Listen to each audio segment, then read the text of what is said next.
You say one word, I say amazing. Yeah, yeah, yeah.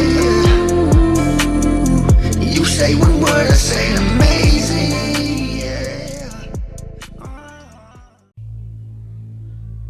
Today I want to talk about the Reset People, aka the orphans.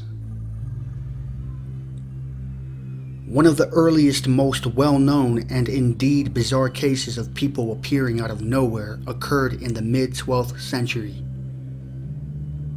when two children mysteriously appeared in the sleepy village of Woolpit in the English county of Suffolk, and went on to become an enduring mystery known as the Green Children of Woolpit.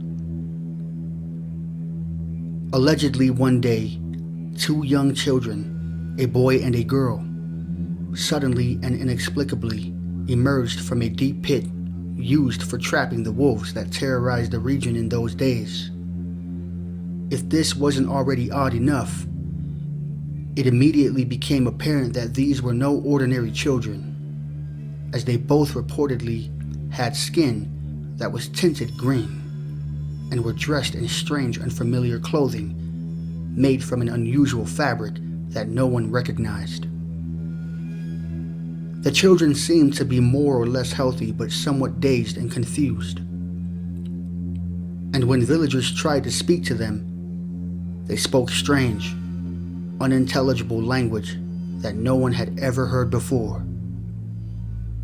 Not knowing what to do with these enigmatic children, the locals presented them to a wealthy landowner by the name of Sir Richard de Caulnay, who took them into his care. Things would only get stranger from there. When she was able to somewhat express herself in English, the girl began to try and explain where they had come from. She claimed that the boy had been her brother, and that they had come from a faraway land located deep underground, where the sun never shone, where it was always dark, and where all the people had green skin. A fantastical place she called St. Martin. When asked how they had arrived at Woolpit, the girl told the mesmerized villagers that she had been out herding cattle with her brother and had found animals following them into a large cavern.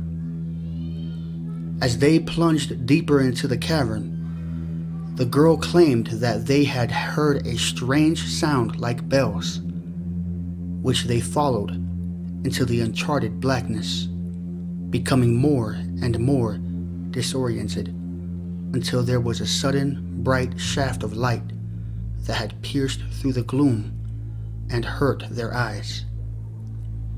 When the children had followed the light, they exited the cavern, only instead of their homeland before their eyes, it had been the bottom of the wolf trap pit they had been found in. It was a bizarre tale, to be sure, and nobody was quite sure what to make of it. Although there was all manner of speculation, the girl would subsequently go on to live a relatively normal life in the village, adjusting comfortably to her new home, integrating into society well, and even being baptized, and eventually getting married. The story of the Green Children of Woolpit went on to become a popular tale of curiosity and is still much discussed to this day. It is difficult to know what to make of this story, and hard to ascertain just how many elements actually took place, and which are mere myths, exaggerations, folktale, fancy, and fairy tale. There have been a wide range of theories proposed for the Green Children's origins, ranging from the somewhat plausible to the more far-fetched. The enigmatic children have been alternately theorized as being from a parallel dimension, aliens, inhabitants of some hidden subterranean civilization, feral children raised by animals, orphans with arsenic poisoning or malnutrition, which made their skin green, or Flemish immigrant refugees fleeing persecution and a battle that had killed their parents. In the end, no one really knows who they are, where they came from, or indeed how much of the story is even based in reality. And so the story of the Green Children of Woolpit has become an enduring mystery that will perhaps never be solved. This article I just read can be found in the description box below.